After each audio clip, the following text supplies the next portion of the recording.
Welcome, everybody, to the Raad Life, the only talk radio show that takes you along with host and age explorer Raad Gantos on his continuing journey of discovery into life's challenges, opportunities, options, and all the latest and greatest things that come with getting older.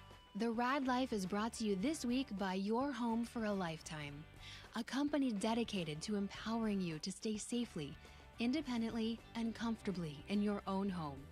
And now here is your host, Raad Gantos. Paul? Yes. Are you there? I'm here, and you I there? can't believe the quality of guests you're suddenly getting here. Suddenly. Wow. And here I was going to give you like all kind of kudos as we officially celebrate 3 years of being on the air. You're kidding. Has it been that long? Yeah, Seems yeah. like only yesterday. In a good way, but when it comes to you, maybe okay, in a good way, in a good way too. It's been No, a long I was going to give you all kinds of kudos. You know, I mean, I walked in here, a person who didn't know one side of the mic from the other, right?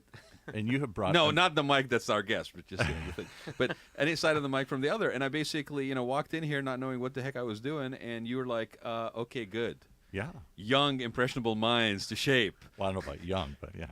I was young until I started doing the show You're with still you. young. Still young. Thanks, Mike. All right. But I can't believe it's been 3 years. Can you believe it's been 3 years? I can't believe it's been 3 years, and I can't believe how the county has changed in 3 years. I know you're going to talk about it extensively here today.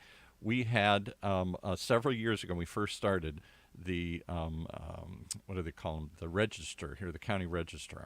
That we forgot what it was We called. can't even remember what the title's The called. register. And really nice Newspaper guy. for Neil. those. Is it Neil Kelly? I think Yep. he's the Yep. local Yep. registrar. And really cool guy. And I didn't realize at that time, this is 3-4 years ago, that Orange County is not a Republican county anymore. It's not a Democratic county. Don't give away the show. It is a refuse to state, decline to state, pox on both parties. I don't know what the hell I am anymore. You know what's fascinating, Mike? You'll find this probably fascinating.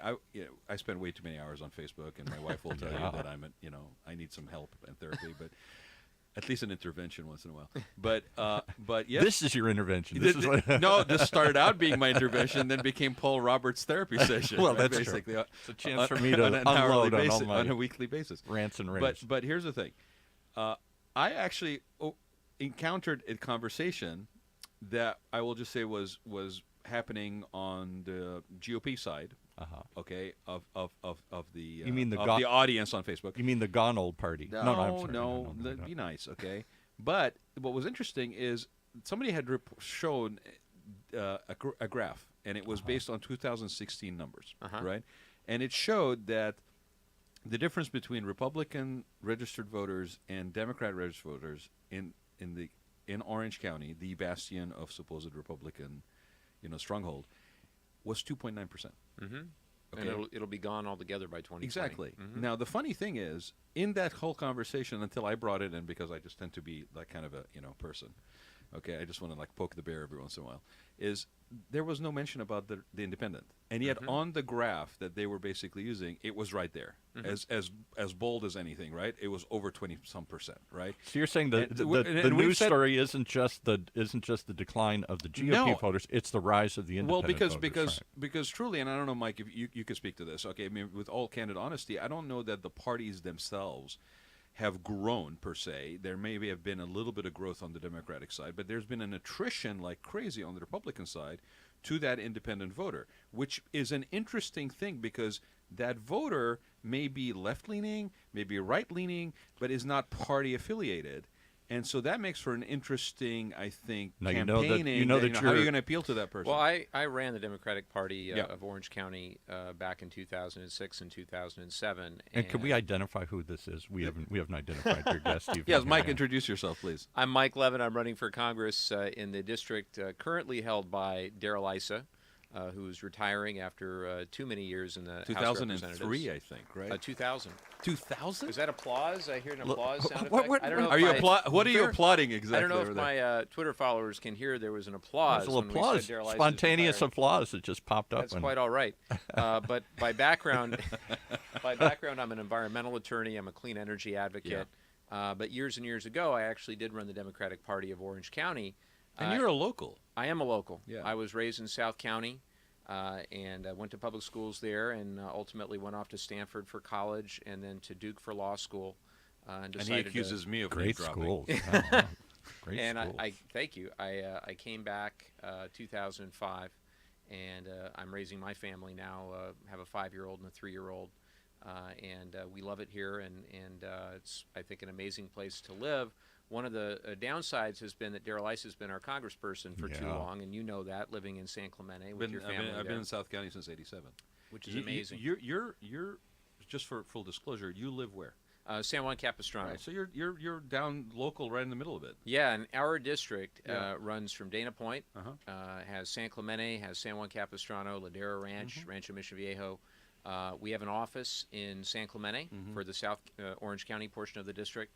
And then we've got all of North County, San Diego. So we've got Oceanside, Vista, Carlsbad, Camp Encinitas. Pendleton. We do, exactly, right in the middle, all the way down to UC San Diego. And Wow, I'm really, that far thrilled. south? Yep, and so I put a lot of miles on our zero-emission car, driving all up and down the 5 Love it, and all love it. throughout the communities. There are 10 cities Yeah. in the district, and Darrell Issa has been our representative, Right. if you can call him that, since 2000. Right. He didn't come up this way. He really spent most of his time in northern San Diego, which is where his office was, where he really established his base. And when the district was expanded into South Orange County, I never really saw him too much. Well, So- I but that- never, but I that never changed- saw him too much unless I turned on Fox and Friends. We got to get you to talk into the mic, though. So, but let me ask you this though, okay?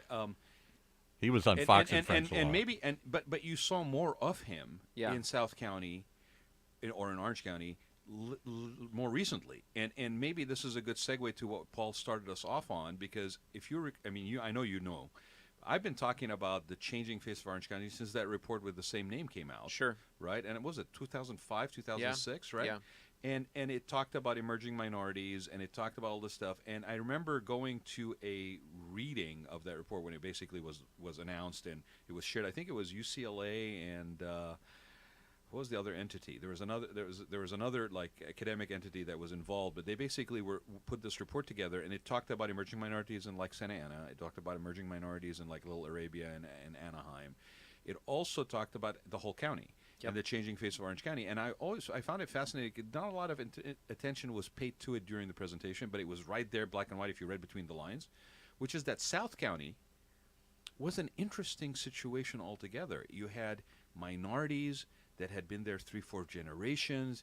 You had people that were not challenged by things that are emerging minority specific, such as funding and resources and academic levels. Here was an area of the county where you had immigrants and people of ethnic background that actually were well heeled, had high levels of education, could basically be very engaged and involved politically, and yet maybe that's where their innocence was, that they didn't have the nuances of engagement in the political process. Are we talking about you, Rod? No, I'm talking. Well, in a way, yes. But you have Syrians, you have Persians, you have Indians, you have people of different ethnicities in South County, which is fascinating to me. On my street in San Juan Capistrano, we live in a little community called Pacifica.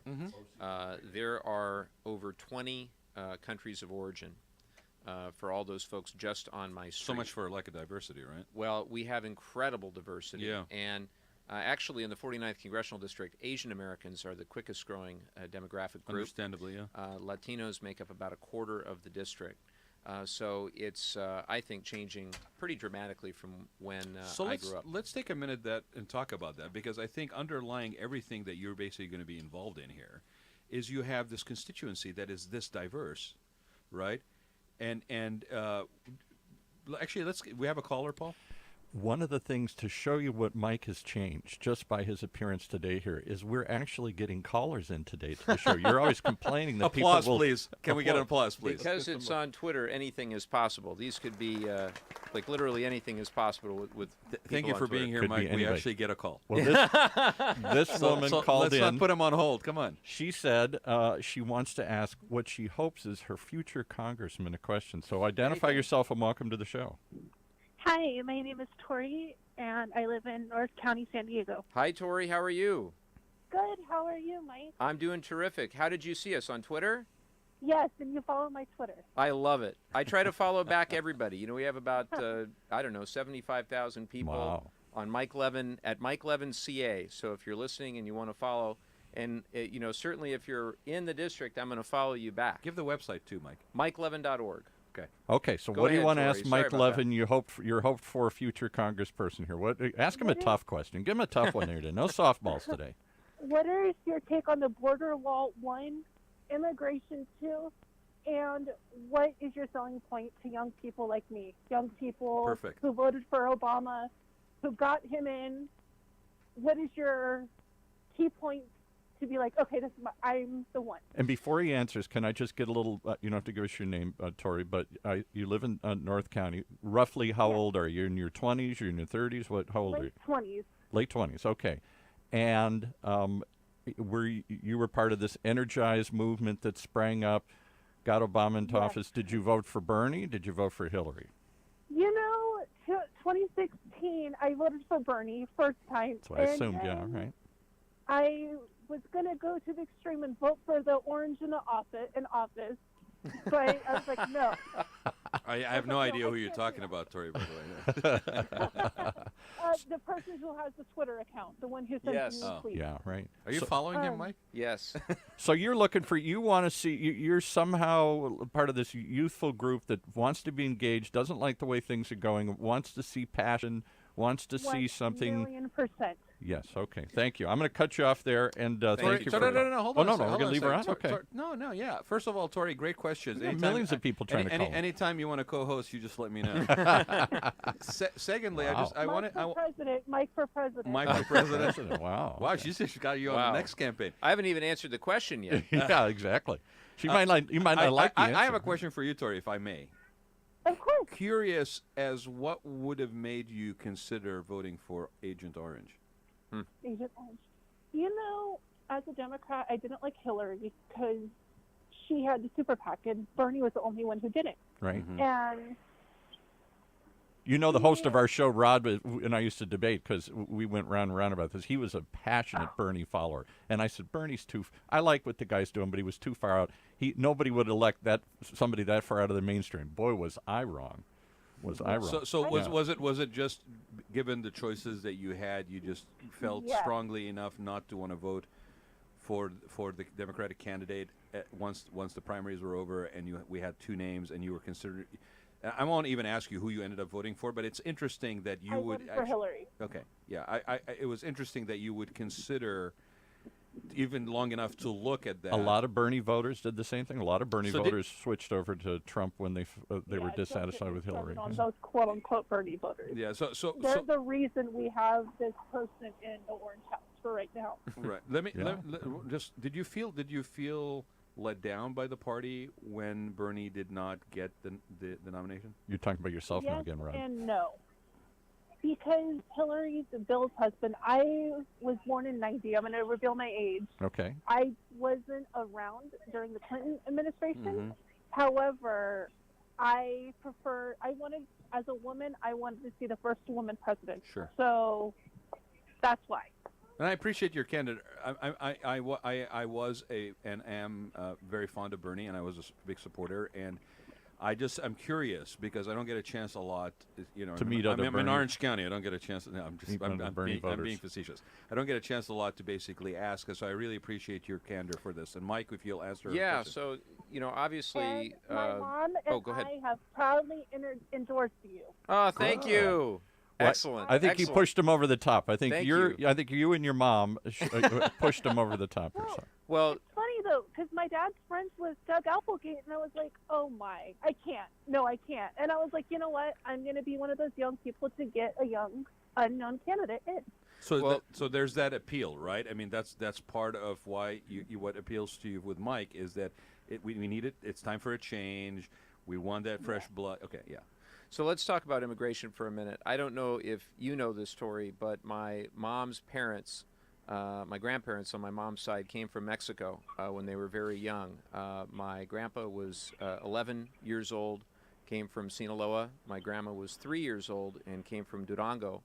And they didn't have a lot of money, didn't have any money, didn't have really any formal education at all or even speak English, but they worked incredibly hard, and they believed very strongly that if they got to this country, that there would be opportunities presented if they continued the hard work. And that's what they did. They wound up starting a small business. My grandpa and his two brothers started a jukebox rental business. If you remember the Wurlitzer jukebox. Right. And what year roughly was this? What do you This know? would have been in, well, they started the business would have been in the 30s and 40s. And on into the 50s, you know, is when they did pretty well. Can I with stop it. you for just one second, because this is a point I don't think gets made very often.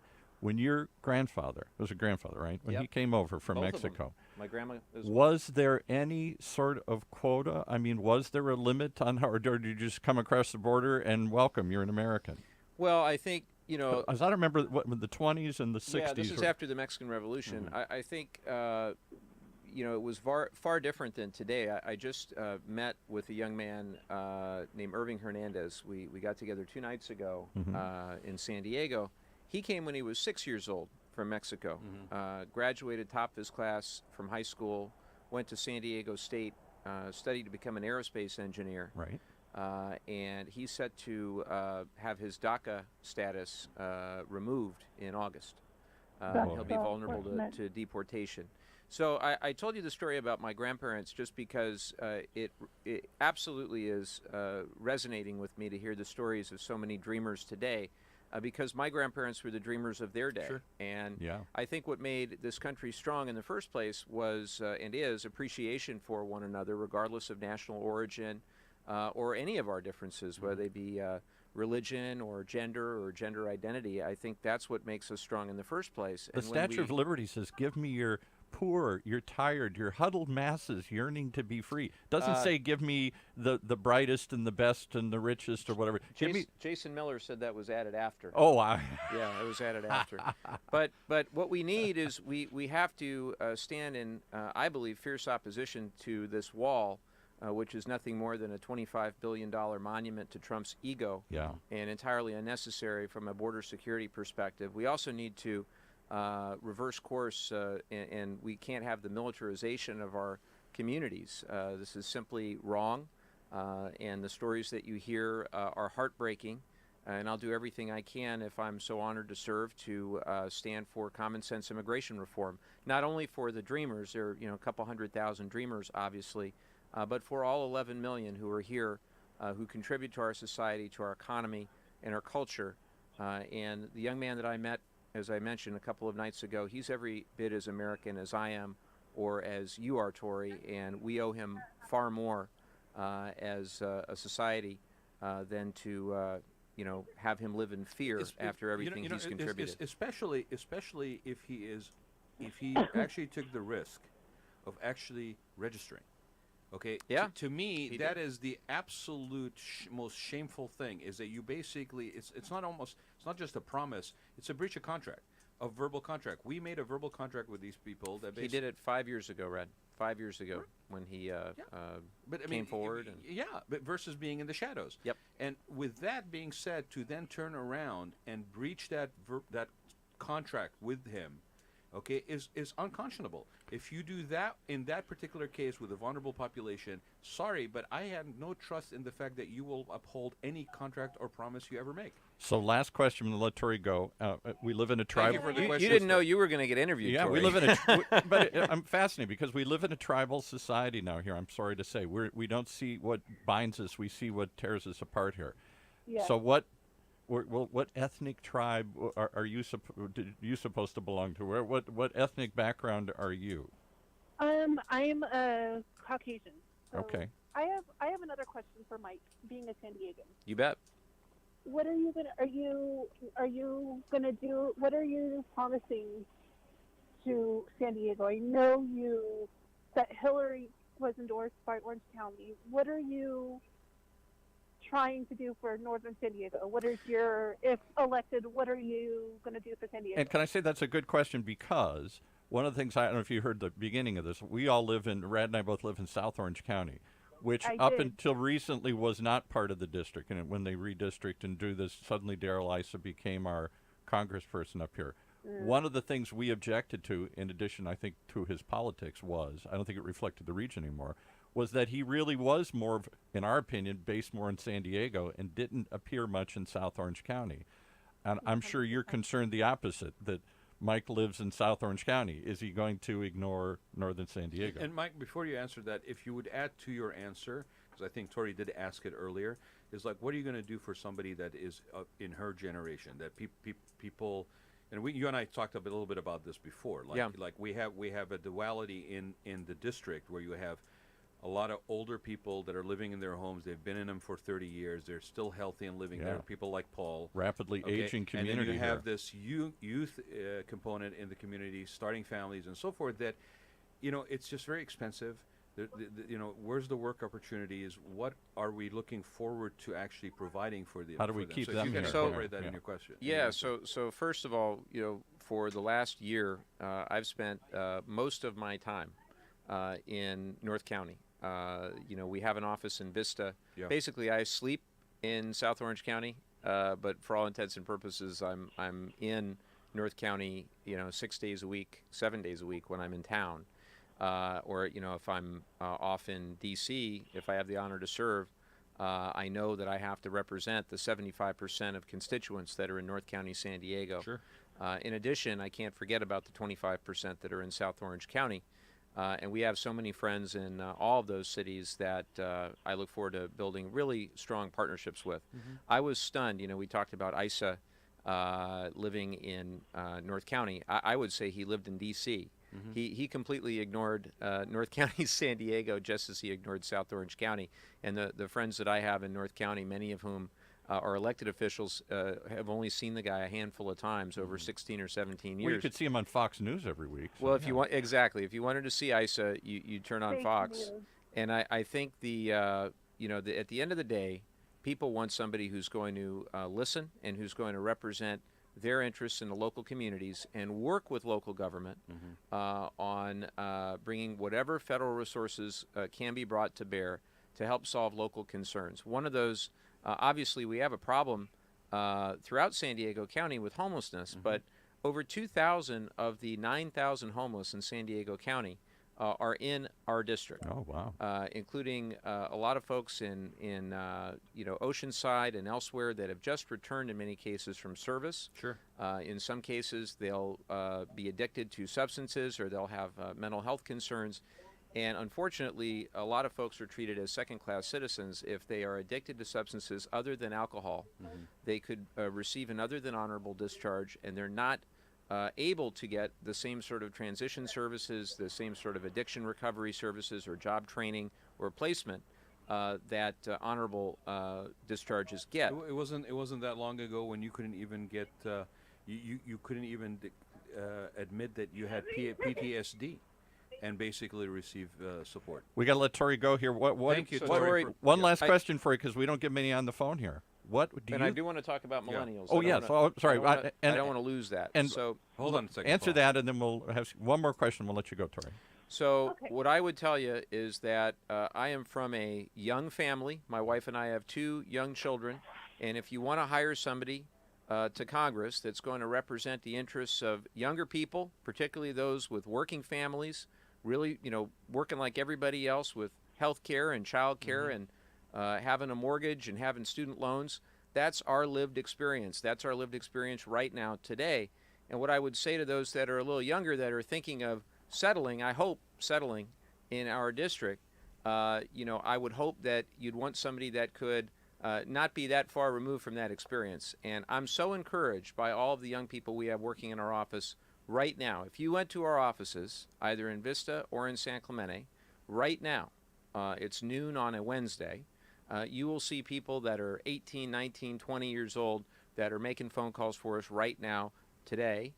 Just the same, every Wednesday evening, we've got a phone bank of students at UC San Diego who are making calls to other millennials.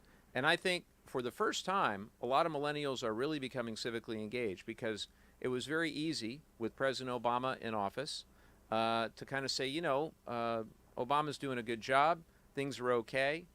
We've evolved as a society. We're more appreciative and accepting of one another. We try to be moral and decent, and we try to have compassion for one another. And then last November, you have Donald Trump elected president.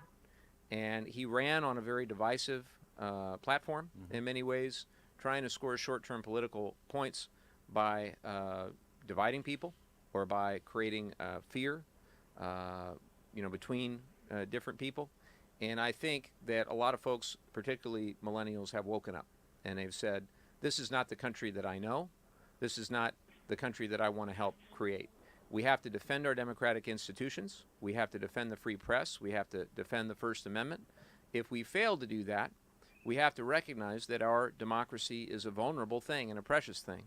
And it's on us as future leaders of this country to make sure that we uphold the institutions that made this such a great democratic experiment 240 years ago. Well, I said all the time. First of all, Tori, thank you so much for calling. I Yeah, think your exactly. questions Tori. were fantastic. And my only question is, what makes you passionate about Mike? Why are you passionate about Mike? How he's reaching out to the young people. I mean, Doug Applegate, when I went to the debate, he was just hanging out with his people, and everyone that went up to Mike, he was warm and just like Obama, chill man. And I can't wait for him to be our congressman.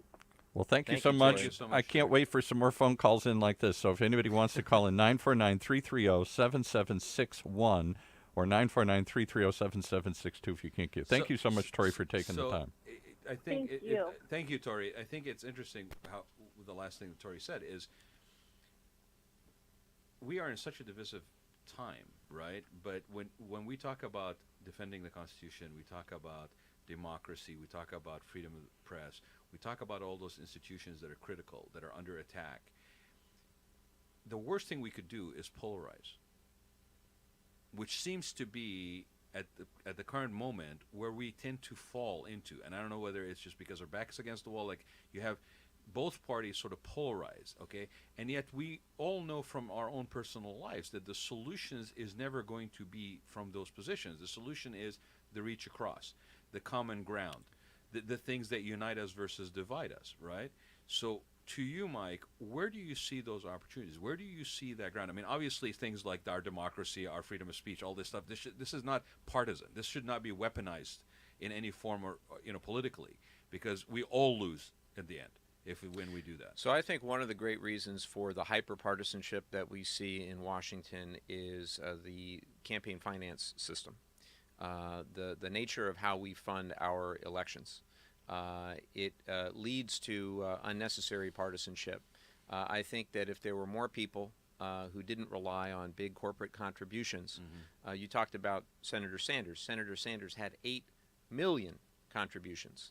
Now, not everybody can do that, $27 at a time. Which definitely showed an opportunity that it is But possible. there's incredible power Yeah. in that. And I'm proud of the fact that our campaign has received over 12,000 contributions, which is a lot for a congressional campaign, Sure. one of the most in any district anywhere across the country.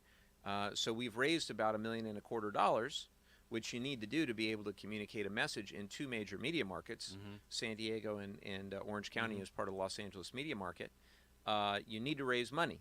But if you were to raise that same money from big corporate PACs, which is the way Darrell Issa does it, which is the way these Republicans running to take his seat are going to try to do it, which is the way so many Republicans up and down our state and throughout the country, that's how they fund their campaigns. Over half the money coming from big oil, big pharmaceutical companies, big telecom companies. And then you wonder why they vote the way they do every time in lockstep with one another. It's because they get all of their campaign funding or a significant chunk of their campaign funding from those sources. I've gone in the opposite direction. I've said no corporate PAC money for my campaign. There were folks on the Democratic side that said I was crazy for doing that. I can hear him saying it. Why would you preclude the opportunity to go and raise corporate PAC money? Now, obviously, not all corporations are Right. the same. Nor but- are we vilifying all corporations. I mean, right. Absolutely right. Absolutely right.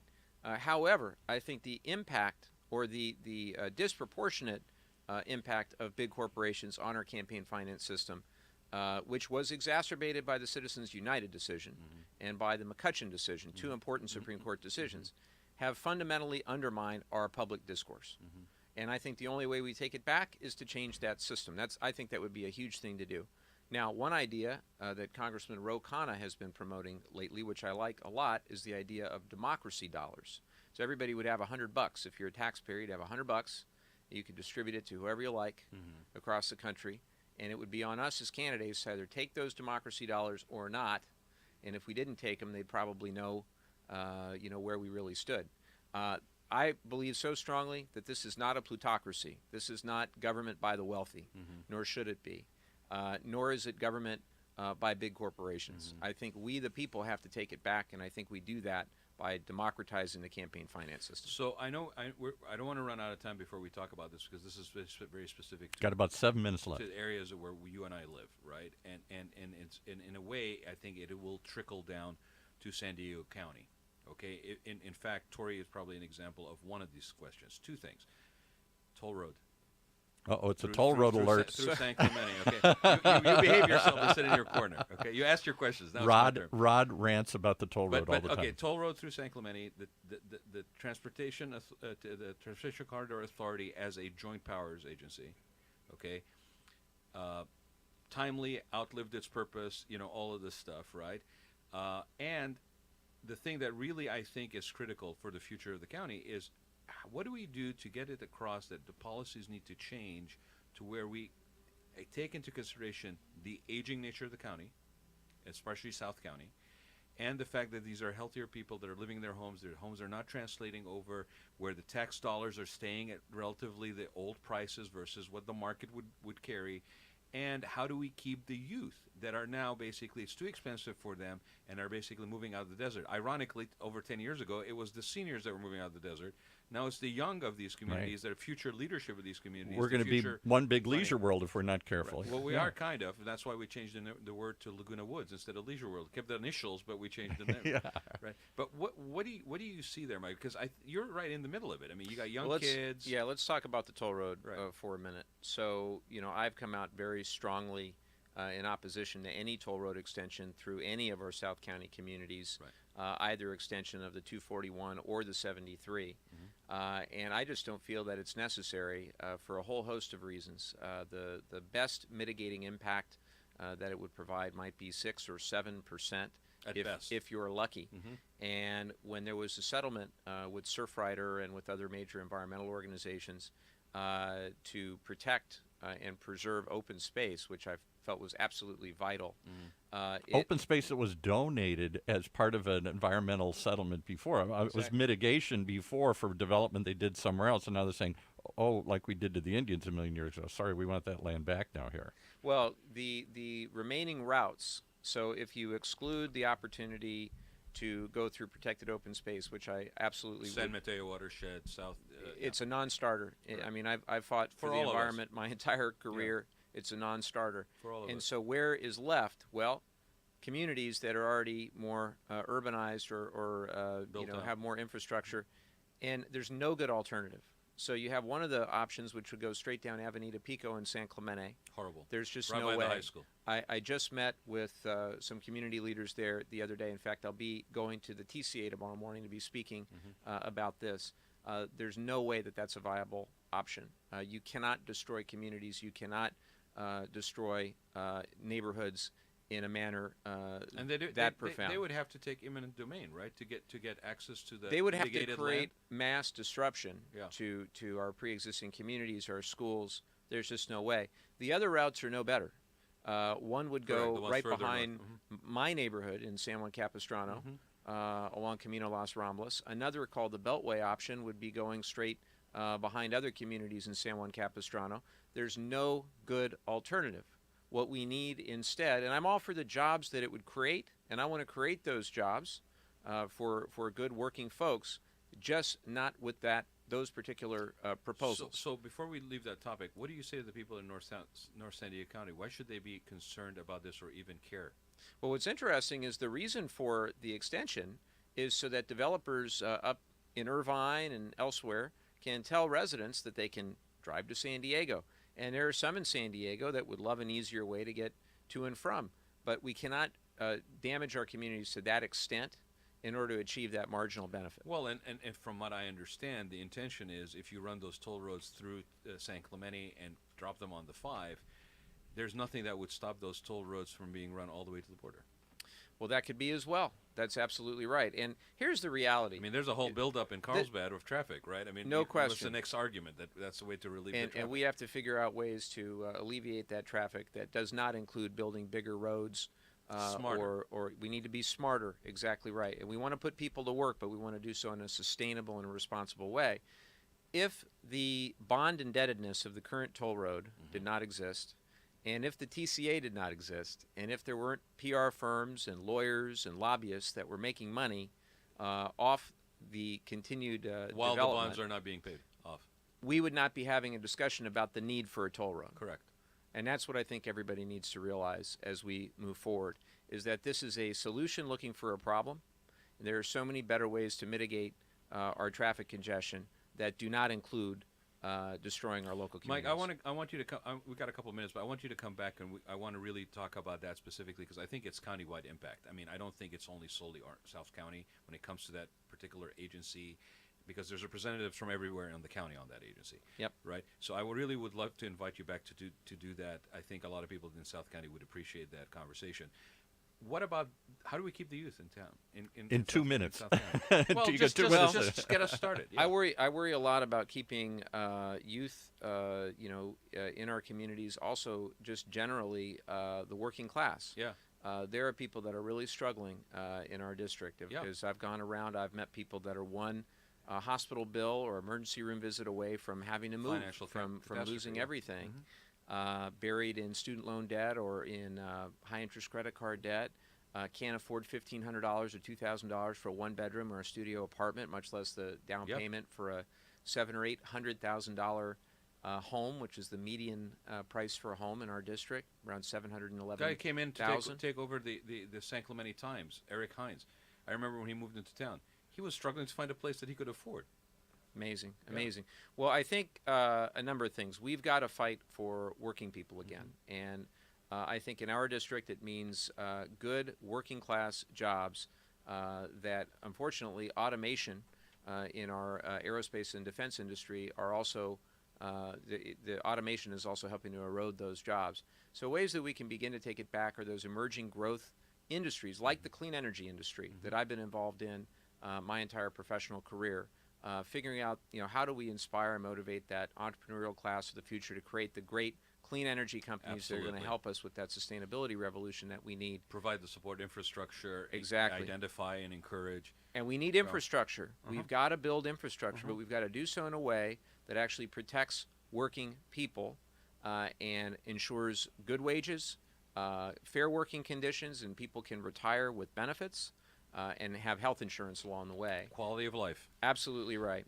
Mike, thank you so much. Paul is signaling you. me. But, Thank you. I really do want you to come by. This is going to be a race. So come on back and let's do it again. Let's talk a little bit more. You got it. I appreciate you making the time. I know you're a busy guy. Thank you. Really appreciate it. Give us the website Thank you. again. MikeLevin.org. And thanks to everybody on Twitter. If you're still watching, appreciate it.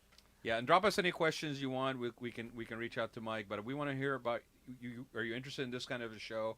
I think this is very important. You can't, I'm not going to be interested in politics. It affects every aspect of our life, and the people who represent us need to represent us, and we need to talk to them and be reachable to them as well as asking them to be reachable for us. And it represents the future, and this show is all about the future of Well, we talk about aging society, the future of what impacts. It's a journey of aging, and Right. that's every part of your life, at every stage of your life, because at the end of the day, what we want is to make sure that there's a quality of life for everybody. Continue around the us. quality that's so important to us here. So All right, thank thanks you, for Mike, coming. again. Thanks, everybody. All right. You have been listening to the Raad Life Radio Show with your host and age explorer, Raad Gantos, brought to you on the one and only octalkradio.net. Join us again next week as we continue our journey of discovery into life's challenges, opportunities, options, and all the latest and greatest things that come with getting older.